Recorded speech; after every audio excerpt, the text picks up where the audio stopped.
નમસ્તે, તમારા બધાનું સ્વાગત છે મારા કિચનમાં. આજે આપણે લીલવાની ખસ્તા કચોરી બનાવીશું. લીલવાનું અંદરનું સ્ટફિંગ એકદમ ગ્રીન કલરનું રહે અને ઉપરનું જે લેયર છે એ એકદમ ક્રિસ્પી એવું લાંબા સમય સુધી રહે એની અમુક ટિપ્સ તમારી જોડે શેર કરીશ, જેનાથી આ લીલવાની કચોરી લુકવાઇઝ બી એટલી સરસ લાગશે, ટેસ્ટી બી બનશે અને લેયર બી એટલું ક્રિસ્પી અને ખસ્તા બનશે કે કોઈ નહીં કહે કે તમે આ ઘરે બનાવી છે.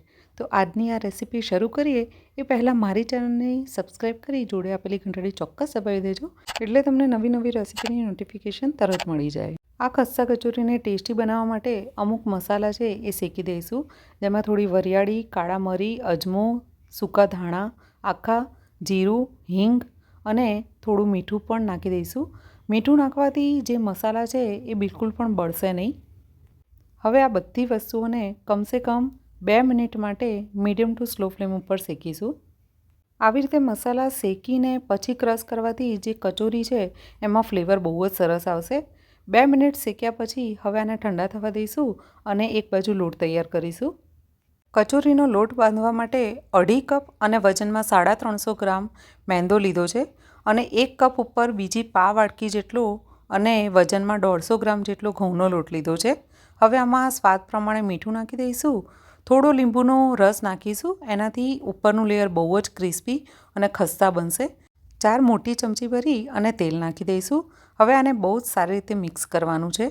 જુઓ, આ રીતે એકદમ સરસ રીતે લોટને મસળી ઘસી અને મિક્સ કરવાનું છે, એટલે તેલ છે એ બધા જ લોટમાં સારી રીતે મિક્સ થઈ જાય. આજે આપણે જે માપ લઈને કચોરી બનાવી રહ્યા છીએ એનાથી તમારી કમસે કમ મીડિયમ સાઇઝની 20 કચોરીઓ તૈયાર થશે.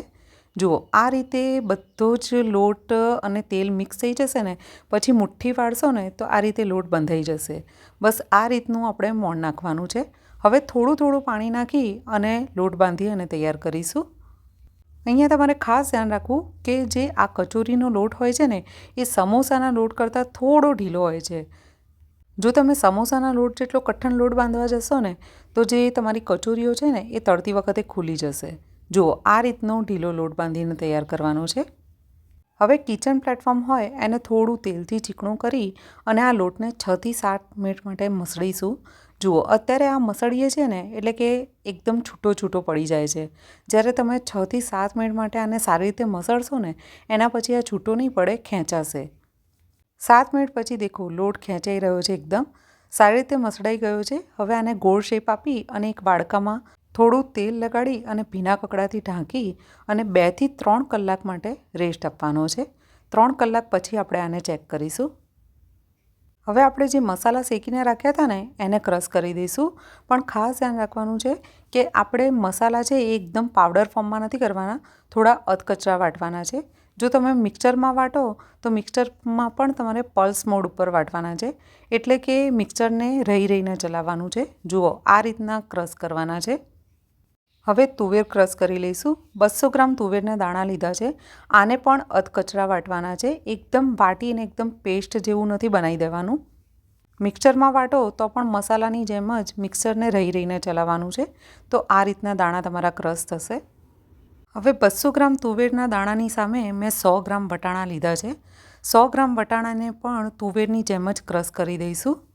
કદી પણ તમે લીલવાની કચોરી બનાવો ને તો એમાં અડધા વટાણા ચોક્કસ નાખો.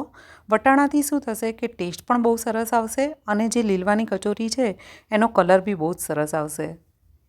હવે આમાં મસાલા કરવા માટે એક મોટા પેનમાં થોડું ઘી ગરમ મૂકીશું. હવે આમાં 3 થી 4 લીલા મરચાં ક્રશ કરેલા નાખી દઈશું. જો તમે તીખું ઓછું ખાતા હોવ તો અહીંયા લીલા મરચાં થોડા ઓછા નાખવા. થોડા એકદમ ચોપ કરેલા કાજુ નાખી દઈશું. કાજુ મોટા ના નાખવા, નહીંતર તમારી કચોરી વાળવામાં તકલીફ પડશે. એટલે કે કાજુના ટુકડા જો મોટા હશે ને તો કચોરી ફાટશે. હવે આને 2 મિનિટ માટે સાંતળી દઈશું. હવે આપણે જે મસાલો તૈયાર કરીને રાખ્યો છે ને એ નાખી દેવાનો છે. આને પણ 2 મિનિટ માટે સાંતળી દઈશું. મીઠું આપણે પહેલેથી નાખી દીધું છે, એટલે આમાં આપણે મીઠું નથી નાખવાના. હવે જે વાટેલા તુવેરના દાણા અને વટાણાના દાણાનું મિક્સર હતું એ નાખી દઈશું. આને પણ 1 થી 2 મિનિટ માટે સાંતળવાનું છે. 2 મિનિટ સાંતળી દીધા પછી હવે આને ઢાંકી અને 5 મિનિટ માટે સીનવા દઈશું. 5 મિનિટ પછી દાણો એક આ રીતે લઈ અને ચેક કરવાનો છે. એકદમ સારી રીતે દાણા સીની ગયેલા હોવા જોઈએ. હાથમાં લઈ અને આ રીતે ચેક કરીશું. હવે આ સ્ટફિંગનો કલર આવો ને આવો રહે એટલા માટે 2 પિંચ જેટલો બેકિંગ સોડા નાખીશું. થોડો આમચૂર પાવડર અને બોરુખાંડ નાખીશું. તમે બોરુખાંડને સ્કીપ કરી શકો છો, પણ આનાથી ટેસ્ટ બહુ જ સરસ આવશે. અને આમચૂર પાવડરની જગ્યાએ તમે લીંબુનો રસ વાપરી શકો છો. 2 મિનિટ માટે બધી વસ્તુઓ મિક્સ કરી અને સીનવા દઈશું. 2 મિનિટ પછી હવે આમાં લીલા ધાણા અને થોડી સૂકી દ્રાક્ષ નાખી દઈશું. લીલા ધાણા અને સૂકી દ્રાક્ષ નાખી અને તરત જ ગેસને બંધ કરી દેવાનો છે. અને પછી આને સારી રીતે મિક્સ કરી અને આ જે આપણે મિશ્રણ સ્ટફિંગ તૈયાર કર્યું છે ને એને થોડું ઠંડુ થવા દઈશું. 3 કલાક પછી લોટ ચેક કરીશું. થોડો તેલ લગાડી અને આને મસળી દેવાનું છે. 2 થી 3 મિનિટ માટે મસળી અને આમાંથી પછી લુવા પાડીશું. તમારે મોટી નાની જેવી બનાવવી હોય એ સાઇઝના તમારે લુવા તૈયાર કરવાના છે. આજે હું અહીંયા 2 રીતે કચોરી ભરવાનું તમને બતાવી રહી છું. જો આ રીતે લુવો તૈયાર થાય ને પછી આ જે નીચેની બાજુ હોય ને જે તિરાડવાળી એને આવી રીતે દબાવી અને પોળી કરી દઈશું. થોડી મોટી કરી દઈશું અને હવે વચ્ચે સ્ટફિંગ મૂકીશું. આવી રીતે ઊંડો ખાડો પાડીને. બહુ વધારે સ્ટફિંગ ના ભરવું, નહીંતર જે કચોરી છે એ ખુલી જશે. હવે આ રીતે અંગૂઠા અને આંગળીની મદદથી બધી જ બોર્ડરો ભેગી કરતા જઈશું. ઉપરની બધી બોર્ડરો ભેગી કરી અને પિંચ કરી અને જે એક્સ્ટ્રા લોટ છે એને કાઢી દેવાનો છે. એનાથી થશે શું કે તમારી કચોરી છે એ ખુલશે નહીં. હવે બંને હાથની વચ્ચે કચોરીને આ રીતે દબાવી દેવાની છે અને પૂરા લુવામાં એટલે કે પૂરી જેવું આપણે જે બનાવ્યું છે એમાં બધું સ્ટફિંગ આ રીતે ફેલાવી દઈશું. આ રીતે કચોરી તૈયાર કરતા જઈ અને આ રીતે ભીના કકડાથી ઢાંકીને રાખવાની છે, એટલે તળતી વખતે કચોરી ખુલી ના જાય. હવે હું તમને બીજી રીત બતાવું છું, જેમાં આપણે કચોરી વણીને ભરીશું. એટલે કે આ રીતે લુવાને થોડો મોટો વણી લેવાનો છે વેલણથી. પૂરી બહુ પતલી ન હોવી જોઈએ. જો આ રીતની થિકનેસ રાખવાની છે. જાડી પૂરી બનાવવાની છે. હવે આની વચ્ચે સ્ટફિંગ મૂકીશું. બહુ વધારે સ્ટફિંગ નથી ભરવાનું. આ રીતે 1 થી 1.5 ચમચી જેટલું સ્ટફિંગ ભરી અને ઉપરથી બંધ કરી અને પાછું એ જ રીતે પિંચ કરી અને એક્સ્ટ્રા લોટ કાઢી દેવાનો છે. પાછી 2 હાથથી દબાવી દઈશું કચોરીને. જુઓ આ રીતની જાડી કચોરી હોવી જોઈએ. જો બહુ પતલી કચોરી બનાવવા જશો ને તો પૂરી જેવું બની જશે. એટલે આ રીતનું જાડું લેયર તૈયાર કરવું. હવે આને તળી લઈશું. કચોરી તળતી વખતે કઈ કઈ બાબતો ધ્યાનમાં રાખવી છે એ જણાવી દઉં. એના માટે એકદમ મીડિયમ ગરમ તેલ હોવું જોઈએ. તેલ બિલકુલ પણ વધારે ગરમ ના હોવું જોઈએ, નહીંતર તમારી કચોરીઓ છે એ બહારથી તો ક્રિસ્પી બનશે પણ અંદરથી લૂઝ પડી જશે. જુઓ હું અત્યારે કચોરી નાખી રહી છું તો તરત ઉપર નથી આવી રહી. ધીરે ધીરે આમાંથી બબલ્સ ઉપર આવી રહ્યા છે, એટલે કે પરપોટા. કચોરી તળો છો ત્યારે 2 થી 3 નહીં પણ 5 થી 6 કચોરી સાથે તળવી, જેનાથી તેલનું ટેમ્પરેચર છે એ જળવાઈ રહે. અને કચોરીને તરત જ ના ફેરવવી. આ રીતે તેલમાં જારો ફેરવવો એટલે કચોરી બળે નહીં. અને જેમ પછી ધીરે ધીરે કચોરી ઉપર આવે ને એના પછી એને પલટાવવાની છે. કચોરીને એકદમ ધીમા તાપે જ ફ્રાય કરવાની છે, તો જ તમારી કચોરી લાંબા સમય સુધી એકદમ ક્રિસ્પી રહેશે. જુઓ આ રીતે કચોરી ઉપર આવી જાય ને એના પછી આને પલટાવવાની છે અને એકદમ ધીમા તાપે આને ફ્રાય કરવાની છે.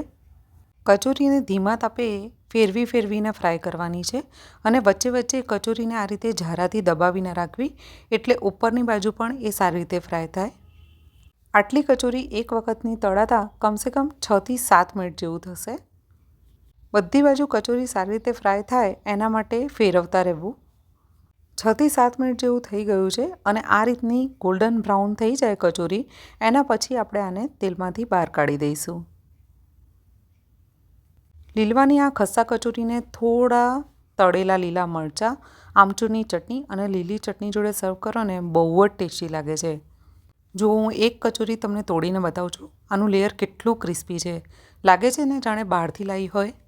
અને આજની આ મેથડથી સ્ટફિંગ બી એટલું ટેસ્ટી બનશે ને કે તમે કમસે કમ 3 થી 4 વખત તો સિઝનમાં બનાવી જ દેશો.